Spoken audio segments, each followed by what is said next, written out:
Boa noite, irmãos. Nós estamos aqui mais uma vez para juntos meditarmos na palavra do Senhor, orarmos ao nosso Deus e colocarmos as nossas vidas diante dele nesses dias, nesses momentos de angústia, às vezes, dificuldades, mas nós sabemos que nós podemos contar com o nosso Deus, confiar nele e que ele está trabalhando por nós. Então, podemos ter prazer em estar na presença dele, em passar tempo com ele, em colocar as nossas vidas diante dele. Pedi aos irmãos que me acompanhem na leitura do primeiro livro de Reis, no capítulo 18, nos versículos de 36 a 40. Primeiro a Reis 18, de 36 a 40. Diz assim a palavra do Senhor. No devido tempo, para se apresentar a oferta de manjares, aproximou-se o profeta Elias e disse: Ó Senhor, Deus de Abraão, de Isaque e de Israel, fique hoje sabido que tu és Deus em Israel, e que eu sou teu servo, e que segundo a tua palavra fiz todas essas coisas. Responde-me, Senhor, responde-me, para que esse povo saiba que tu, Senhor, és Deus, e que a ti fizeste retroceder o coração deles. Então caiu fogo do Senhor e consumiu o holocausto, e a lenha, e as pedras, e a terra, e ainda lambeu a água que estava no rego. O que vendo todo o povo caiu de rosto em terra e disse: O Senhor é Deus, o Senhor é Deus. Disse-lhe Elias: Lançai mão dos profetas de Baal, que nenhum deles escape. Lançaram mão deles, e Elias os fez descer ao ribeiro de Quizom, e ali os matou.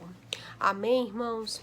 Irmãos, essa passagem, é um pedaço da história do profeta Elias e dos profetas de Baal.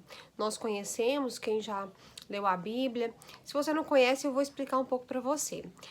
O povo de Israel se afastou de Deus e começou então a servir a um Deus chamado Baal, que foi trazido então por Jezabel para o meio do povo de Israel, quando Acabe se casou com Jezabel. E o povo então foi se desviando do Senhor e começando a adorar a Baal, de forma que chegou um ponto que Elias era o único profeta de Deus, o único profeta que ainda falava de Deus, que ainda se preocupava em propagar a palavra de Deus. E um dia então Deus disse para Elias chamar os profetas de Baal e fazer a eles um desafio.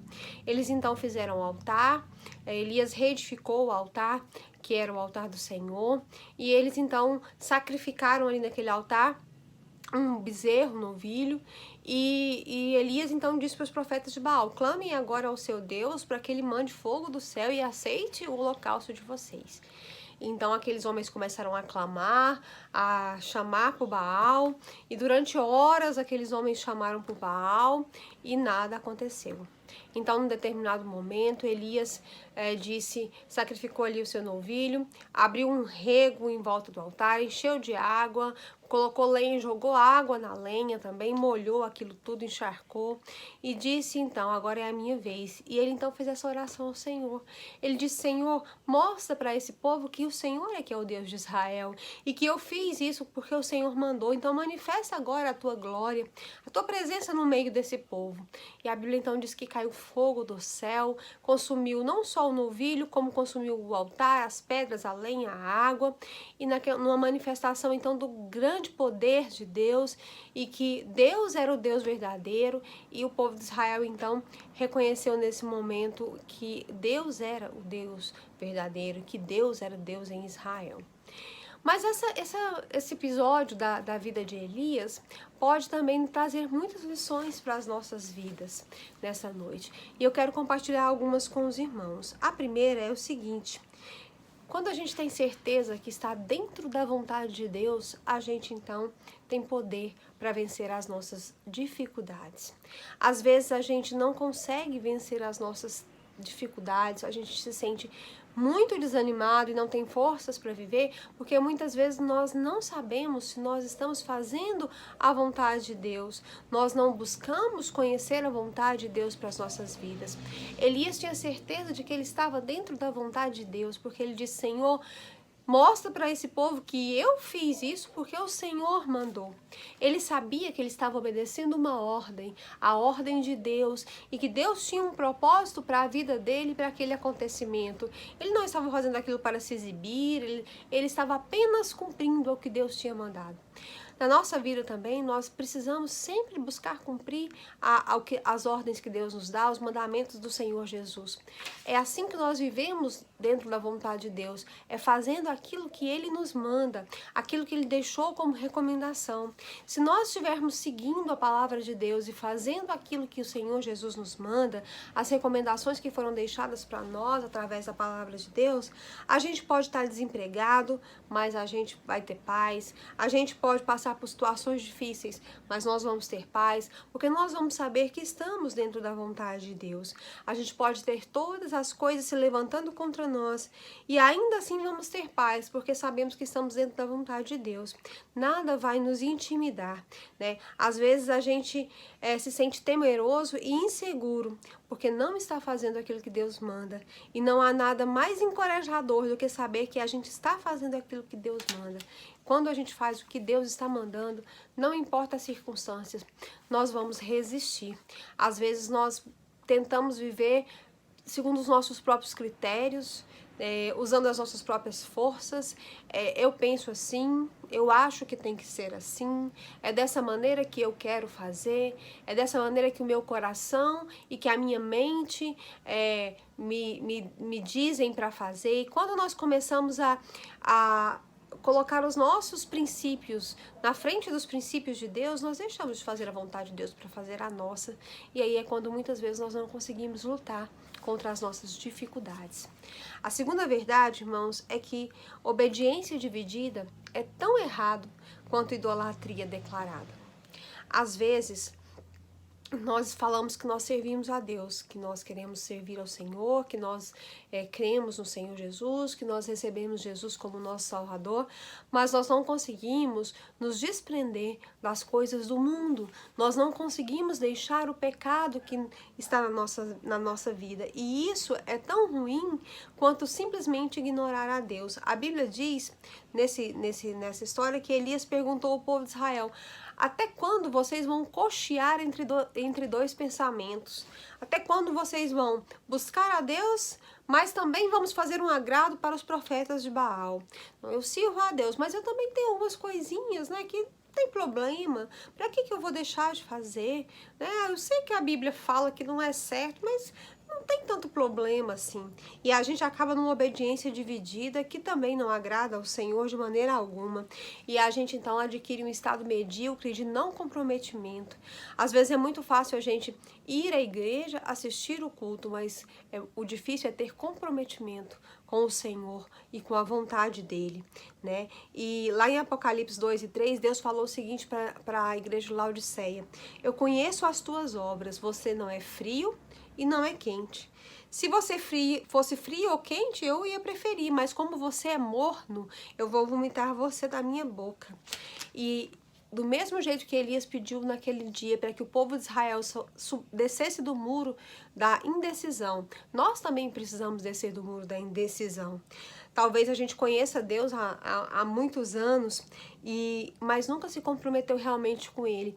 E isso é importante a gente saber: ou você está com Deus ou você é contra Ele, né? Então a gente tem que parar de esconder o nosso compromisso com Cristo. A gente tem que assumir que Cristo é o dono da nossa vida e a gente tem que começar a proclamar a nossa fé aonde quer que nós estejamos. Tem gente que tem vergonha de falar que segue o Senhor Jesus no seu trabalho, na sua escola, porque o que as pessoas vão pensar de mim? Com isso acaba se envolvendo nas mesmas atividades que as pessoas do mundo fazem e estão numa obediência dividida.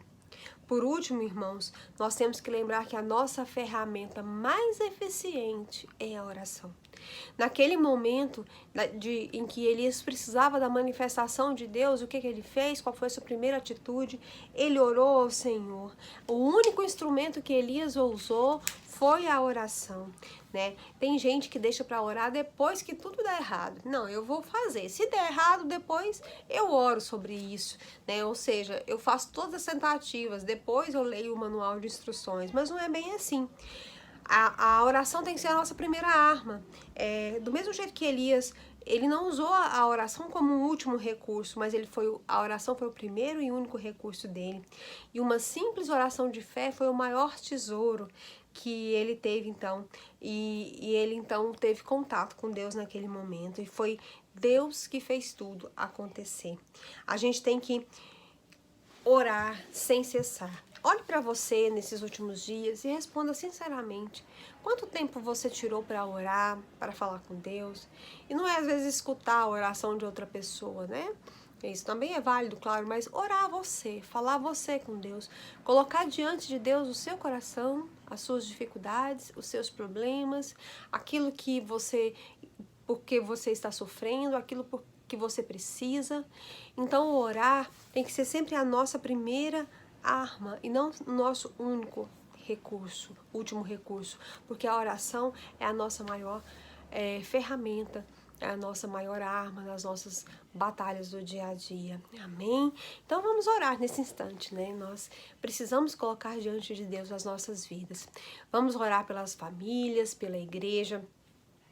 Amanhã nós vamos ter um momento especial aqui no nosso devocional, uma palavrinha especial para os casais, né, casados, namorados. Amanhã é dia dos namorados e nós temos que orar pelas nossas famílias, pelos casais da nossa igreja, pelos nossos adolescentes que ainda não são casados, mas que já pensam em namorar, para que Deus esteja então abençoando. Vamos orar por isso. Vamos orar também pelas pessoas que estão com Covid. A família da Sara, hoje nós tivemos uma boa notícia, a irmã dela e o padrasto já saíram do hospital, mas ainda estão internados a avó dela, a mãe dela e a outra irmã. Então vamos orar para que Deus abençoe.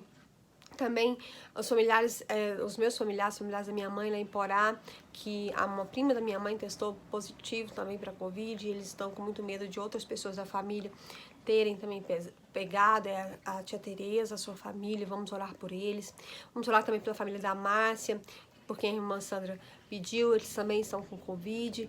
Vamos orar para que Deus esteja então abençoando essas pessoas, tantas outras que nós não conhecemos, mas que nós sabemos que precisam nesse instante da graça e da misericórdia de Deus. Vamos também orar, irmãos, pelo irmão Feliciano, que está enfermo, pela família da irmã Maria de Fátima, ela sempre tem pedido pela conversão da sua família e também pelos avós do Carlos Alexandre. Vamos orar para que Deus esteja, então, abençoando essas vidas, pelo amigo da irmã Kellen, que também está com Covid.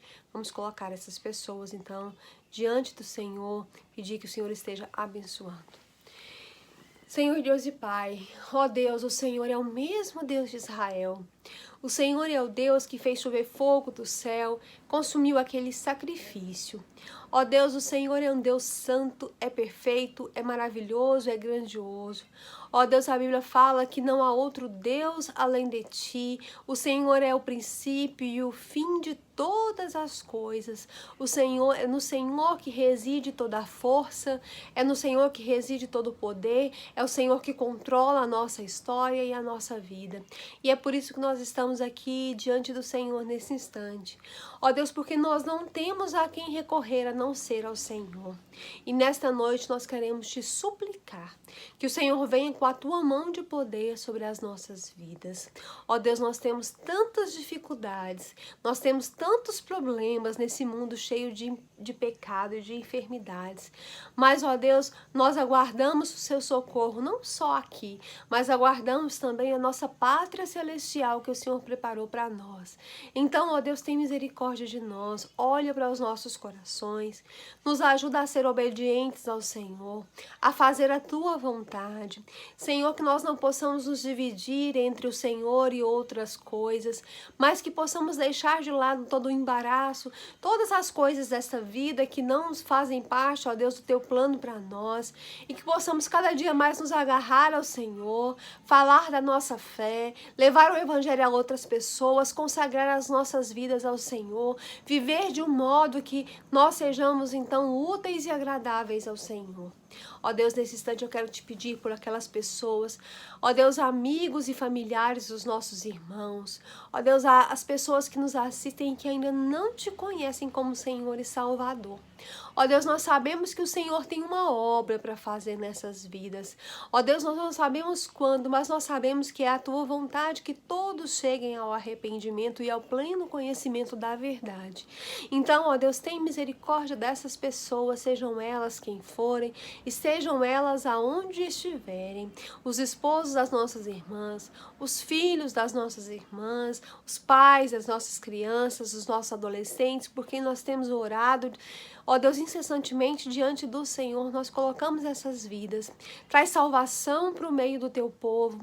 Ó Deus, agracia as famílias da tua igreja com a bênção maior, que é a bênção da salvação. Que, ó Deus, cada um de nós possa dizer que eu e a minha casa servimos ao Senhor. Ó Deus, nesse instante também queremos te pedir por aqueles que estão enfermos. Ó Deus, que a tua graça e a tua misericórdia venham sobre o teu povo nesse instante. Aqueles que estão com Covid, ó Deus, tantas pessoas de quem nós temos tido notícias, ó Deus, aqui em Goiânia e em outros lugares, que o Senhor tenha misericórdia dessas pessoas, restaurando a sua saúde. Ó Deus, também te pedimos por aqueles, ó Deus, que estão com outras enfermidades, com outras dificuldades de saúde, sejam elas quais forem. A irmã Conceição, a irmã Sandra, a irmã Lucineide, a irmã Helenita, o pastor. Ó Deus, cada irmão da nossa igreja que é idoso, irmã Maria José, ó Deus, que o Senhor tenha misericórdia, irmã Maria de Fátima. Ó Deus, coloca a tua mão sobre os teus servos, sobre os pedidos que eles têm feito, sobre aquilo que eles têm apresentado diante do Senhor. Ó Deus, tem misericórdia da tua igreja, tem misericórdia do teu povo, restaura a saúde, traz abundância de paz, de verdade. Abençoa, ó Deus, aqueles que estão, ó Deus, desempregados ou passando por problemas financeiros nesse momento. Ó Deus, nós sabemos que muitas pessoas têm perdido o seu emprego, mas nós sabemos que o Senhor é o Deus que nos sustenta.